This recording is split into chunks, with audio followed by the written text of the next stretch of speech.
Hello, this is a quick video on how to make your garage door go up higher if you have a lift in your garage like I do. Now the reason I want it to go up higher is, first of all, this is a raised ranch, this house. This garage is connected, and the ground in the garage is at ground level, where the ranch entry level is somewhere around here, but the ceiling level is all the same. So I don't know, I have like 11, 12 feet of ceiling space, so I can have a lift that goes all the way up. Problem is with this car, or any car I should say, all the way up, the garage, you go to open the garage door, and where it curves overhead, it about run right into the back of the car. So if I put something in here, I had to make sure I didn't open the door with it on the lift. So on a nice day like today, where you want to have the air circulation or whatever, even just in case there's something happens, you need a quick escape, I wanted to figure out a way to make the garage go up higher. Number two, or I should say maybe number three, I have an electric opener on it too. And the electric opener, of course, would be hanging right over dead center on the car as well. So you can't lift the car up with that opener there because it'll squash the car. So I'm going to show you real quick how I did it. It's real simple. Okay, so like I said, you could see that I have a really high ceiling in here, and there's the opener. The opener is actually on the side. So what we got here is I ran the opener down the side like this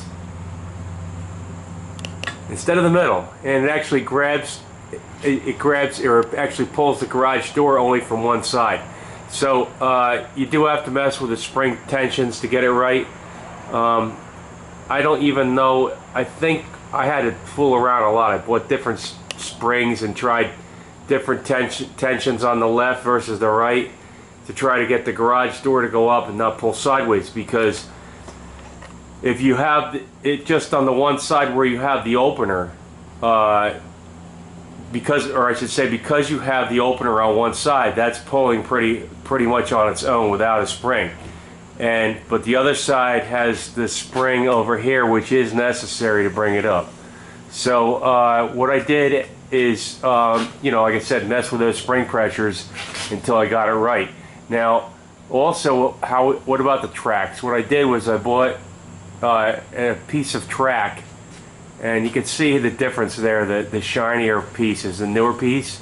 So basically, that curved piece used to be way down here somewhere,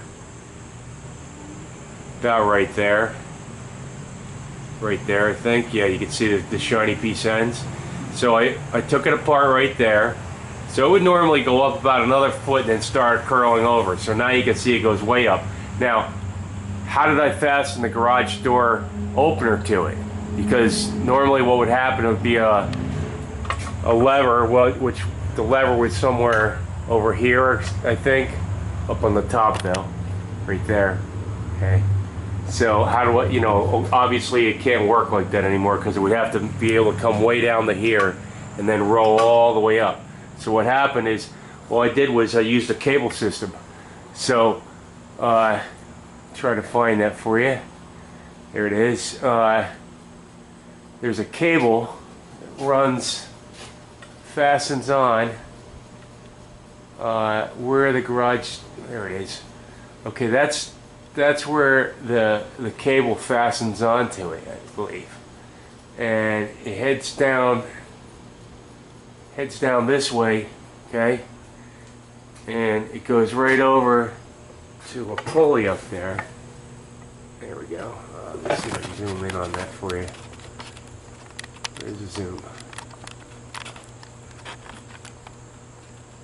Okay, here it is. Whoop. There's the pulley, and the pulley just simply goes all the way down to the bottom of the garage door and grabs this lower bracket with an S-hook, and goes all, like I said, goes up, goes around the pulley, and goes all the way back and fastens on the opener. Okay, so now, of course, right now the garage door is open. So we're gonna run it closed so you can watch that happen. All right, so I'm gonna set the camera down and get a visual for you from the back. So we're ready to close the garage door. Now you can see the opening is just about the normal opening. So that's how you rig your cable and things. So you get about the right pull opening, and also it actually closes by gravity. The door is extremely heavy.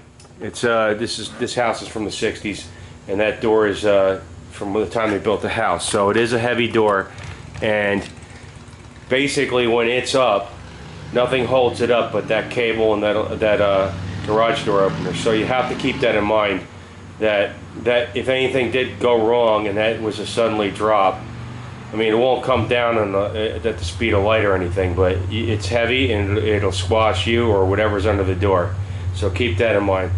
Maybe I'll probably rig up a safety that, you know, when I have it up, I just stick it out and you know, it just catches so it can't drop down. The other thing is, there's if I lock this door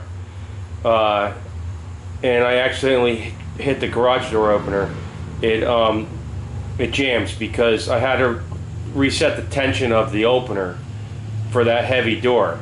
So it tries to pull pretty hard against a locked door, and then it kind of jams, puts tension on. I forget what I had to do to get it released, but maybe a pry bar or something like that, pry out the locks. There's 2 sliding locks on the garage door. So I mean, otherwise somebody could just walk right along and lift it up, because like, you only have a cable hooking the opener to the garage doors, not what used to be that bracket system that somebody would have to actually bend it when they're trying to lift the garage door. So when it's down, and we're going to do that now, door's going down, there is no, like I said, you can walk right outside and pick that door right up, okay? So keep that in mind too. Now here's a shot from the upper part. Get this little set up there. There we go. And I'm going to try to zoom in on the action a little bit. What's going on? Okay, we'll go back up. If you see it, all it is just a cable pulling that door up. It's real simple. Okay, and that's about it. So, like I said, I'm going to eventually switch this door out with one of those new lighter ones, and that should take a lot of the worry about it dropping. Also, you know, it would be a lot less effort on the opener itself. But if you got a lift in your garage, you really don't have a choice but to, you know, have the door shut when you're working in the air, or do this, or you get one of those roll-up doors, which look ugly on the front of a house. So that's about it, and thank you for watching again.